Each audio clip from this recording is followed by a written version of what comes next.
Le phénomène est dû à des interférences constructives entre vagues proches. En gros, des vagues de direction et de vitesse différentes peuvent se superposer localement et former pendant quelques minutes une vague géante. Un phénomène similaire peut se produire à partir d'une petite perturbation qui se trouve amplifiée par des effets non linéaires.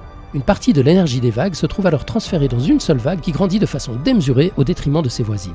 Les chercheurs ne se sont pas contentés de faire des modélisations sur ordi. En 2011, ils ont réussi à reproduire le phénomène dans un bassin. Bon, c'est bien de comprendre comment ça marche, mais ce serait encore mieux de prévoir où et quand les vagues scélérates vont se former. Malheureusement, ce genre de phénomène est quasi imprévisible. Tout ce qu'on sait, c'est qu'il peut être favorisé par certains facteurs, comme les courants contraires ou la profondeur de l'eau, par exemple.